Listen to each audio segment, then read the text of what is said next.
Break के बाद एक फिर खुशामदीद कहते हैं नाज़रीन आपको इस प्रोग्राम में। अभी तक जो सारी क्रोनोलॉजी सेठ साहब बता रहे थे वो यही थी कि हम अपनी कहानी जो है हमारी वो इस हद तक पहुंची थी कि जस्टिस डोगर साहब की जो सुप्रीम कोर्ट थी उसने जो एनआरओ के ऊपर स्टे था उसे विकेट कर दिया, यानी कि उसका मतलब ये था कि जो स्टे ऑर्डर था वो ख़त्म हो जाए और जो बेनिफिट था वो ट्रांसमिट हो जाए टू द बेनिफिशरीज, और उसके बेनिफिशरीज आसिफ अली जरदारी साहब थे। उसके बाद सिंध हाई कोर्ट ने समन किया अटॉर्नी जनरल मलिक क़यूम साहब को और नैब के अहदेदारान को, और जिसमें जो मौक़िफ़ इख्तियार किया गया अटॉर्नी जनरल की तरफ से, उन्होंने कहा जी कि सिंध सुप्रीम कोर्ट ने अलाउ कर दिया है कि अब इसका बेनिफिट ट्रांसमिट होना चाहिए टू द बेनिफिशरी। तो अच्छा, अब सिंध हाई कोर्ट में ये बात हो गई।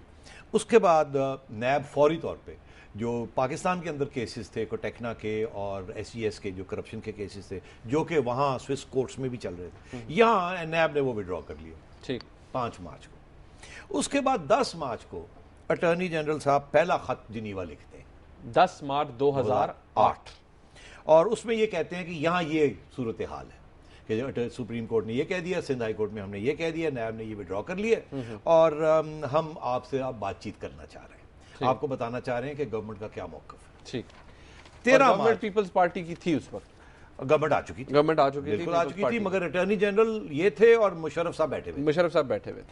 13 मार्च को नैब ने भी स्विस कोर्ट्स को लिख दिया। पहले अटॉर्नी जनरल साहब ने लिखा, फिर 13 मार्च को नैब ने भी लिख दिया और कहा कि हम विड्रॉ करना चाह रहे हैं अपने आप को इस सारी चीज़ से। अब 28 मार्च को नैब वाले ऑफिशियल्स और क़यूम साहब सिंध हाई कोर्ट वापस जाते हैं और वहाँ जाके सिंध हाई कोर्ट को बताते हैं कि हमने ये किया है गवर्नमेंट के ऑर्डर्स के ऊपर से ये सारी सिचुएशन थी, अब यहाँ हम पहुँचे और हमने खत लिख दिए। 3 अप्रैल को क़यूम साहब हुकूमत पाकिस्तान की रिटर्न परमिशन के साथ, प्राइम मिनिस्टर की परमिशन के साथ अपना स्टाफ के हमरा उठ के और स्विट्जरलैंड चले जाते हैं। ठीक, और इसकी एविडेंस सारी है, उन्होंने अपनी पिटीशन में दी है कि प्राइम मिनिस्टर ने इजाजत दी है कि आप स्विट्जरलैंड जाएं। ठीक, और ये अटॉर्नी जनरल ऑफिशियली अपना स्टाफ लेके स्विट्जरलैंड चले जाते हैं। वहां जाके अटॉर्नी जनरल ज़फ़ेली से मिलते हैं, to the attorney general of Geneva, उनसे जाके ये मुलाकात करते हैं और उनको सारी ये बात बताते हैं और कहते हैं कि ये क्लोज करें, ये है वो है, मैं अटॉर्नी जनरल में आया हूँ, पहले भी खत खताबत की। और 9 अप्रैल को यहाँ वापस आके एक खत लिख देते हैं उनको कि जी हम विड्रॉ कर रहे हैं सारा ऑफिशियली। पहले बात कर रहा है, उन्होंने कहा होगा इस किस्म का खत लिखें, ये करें वो करें, ये आके वापस खत लिख देते हैं और साथ ही वो जो म्यूचुअल असिस्टेंस है वो विड्रॉल भी कर लेते हैं। ठीक है, 22 मई को क़यूम साहब एक खत लिखते हैं जिनीवा अथॉरिटीज को कि फाइनल खत्म करने के लिए, तो ये खतो खताबत अब शुरू हो जाती है। और साथ ही एक खत लिख देते हैं एम्बेसी, पाकिस्तान एम्बेसी को, that is the official board, क्योंकि उन्होंने कहा कि नहीं आपने तो लिख दिया मगर हमें जब तक एम्बेसी की तरफ से भी नहीं आएगा तो हम इस बात को नहीं मानेंगे। तो उन्होंने फिर एम्बेसी को भी वही अपना सारा डॉक्यूमेंट्स भेज दी और एम्बेसी को कहा आप जाके वहाँ कह दें कि ये जो खतो खताबत अटॉर्नी जनरल साहब कह रहे हैं ये सही है। एम्बेसी में एम्बेसी वहाँ एक खातून थी आयशा रियाज, गालबन उन्होंने एक हफ्ता इस खत के ऊपर बैठती हैं और ज़ाहिर है उन्होंने कंसल्ट किया होगा फॉरेन ऑफिस को कि जी मैं ये कर दूँ या ना करूँ, तो उनको जो भी हिदायत आई एक हफ्ते के बाद आयशा रियाज जो है ये जाके स्विस अटॉर्नी जनरल को कह देती हैं कि हाँ हमें भी ये खत आए हैं, हम एंडोर्स करते हैं और ये हम आपको लॉन्च कर रहे हैं। और यही गवर्नमेंट ऑफ पाकिस्तान का भी, और ये जाहिर है फॉरेन ऑफिस की तरफ से आ रहा है, उधर अटॉर्नी जनरल से आ गया, तो दोनों ने बात बन गई। ठीक है, और 21 अगस्त को जब ये खत्म हो गया, 21 अगस्त को अटॉर्नी जनरल रिजाइन करते हैं। 21 अगस्त 2008, 21 अगस्त 2008 को मलिक क़यूम अपना काम करके रिजाइन करते हैं। ठीक है जी, और उसके बाद फिर वो नाइक साहब बने ना, मगर और 4 दिन बाद 25 अगस्त को ज़फ़ेली साहब जो हैं अटॉर्नी जनरल जिनीवा के, वो ख़त्म कर देते हैं फाइल। वो कहते हैं केस विड्रॉ हो गया, चला गया, ख़त्म हो गया फाइल। उसके बाद खोसा साहब आ गए, खोसा साहब।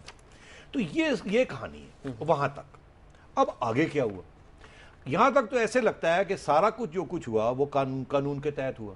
सिंध हाई कोर्ट की जजमेंट कि आपको किसी लेटर की ज़रूरत नहीं थी, वो, और उसके बाद ये सारे जो कुछ हुआ, डोगर साहब ने विड्रॉ किया, फिर इन्होंने ये ख़त लिखे, फिर उसके बाद पाकिस्तान गवर्नमेंट ने उसको इंडोर्स किया, ये सारा कुछ हो गया। ये वो ग्राउंड में अपने नाज़रीन के लिए बताता चलूँ, ये वो रिकॉर्ड्स हैं जो मलिक क़यूम साहब अपने रिव्यू पिटीशन के अंदर भी उन्होंने इनका सहारा लिया है कि उन्होंने अब तक जो भी किया, उन्होंने जो लेटर लिखे थे टू द स्विस गवर्नमेंट, वो लॉफुल अथॉरिटी के साथ लिखे थे, गवर्नमेंट ऑफ पाकिस्तान की मर्जी से लिखे थे।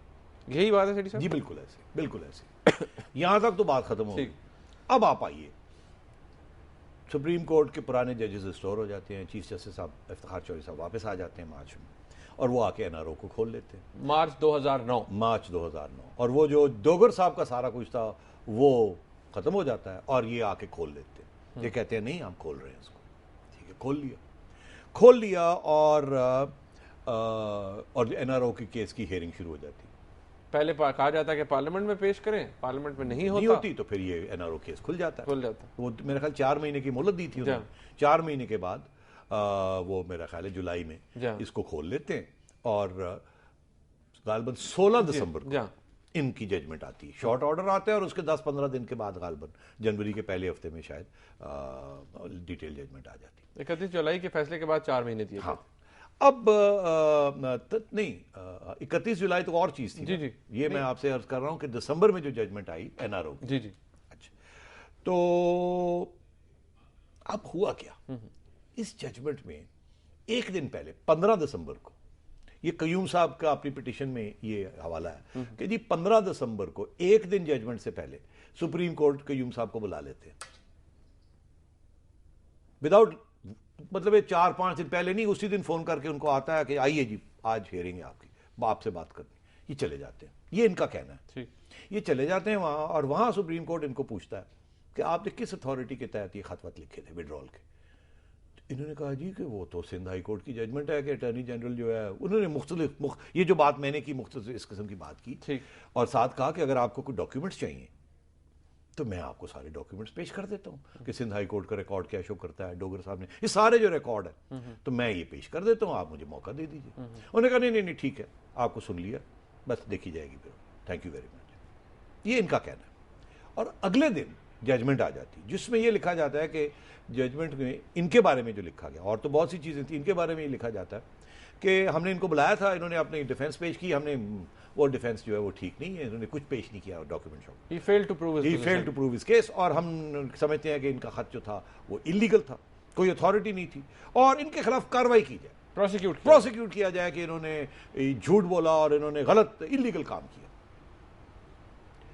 अच्छा, और मलिक कयूम साहब जाहिर है परेशान हो गए, यार ये क्या हुआ, मैंने तो बात समझाई थी, अगर पूरी बात अगर मुझे देते तो मैं डॉक्यूमेंट भी दे देता, तो ये एक दिन पहले 15 मिनट मुझे नोटिस देते हैं बुला के और ये पूछ के ये कर देते। इसी फैसले के बाद फिर उन्होंने रिव्यू पिटीशन फिर उन्होंने 14 जनवरी को जब डिटेल जजमेंट आ गई तो उन्होंने एक रिव्यू पिटीशन फाइल की, जो कि फिर मैंने सारी अब इकट्ठी की है कि ये रिव्यू पिटीशन, और जिसके अंदर उन्होंने यही सारी बातें उन्होंने सारे कागजात जो है ये सारे वो नथी किए हैं और इसके अंदर बताए हैं कि वो सारे कागजात उन्होंने ये ग्राउंड लिया कि मुझे इसके बिना पर प्रोसिक्यूट ना किया जाए। हाँ, मतलब है कि नहीं कि मेरा डिफेंस है, कैसे आपने मुझे पूछे सुने बगैर मुझे कर दिया, ये सारी बात। अब शेठी साहब यहाँ मुझे ब्रेक लेनी है, मगर ये ब्रेक से पहले मैं आपको ये बता दूं कि वो दिन है और आज का दिन है, ये अभी तक सुनी नहीं गई।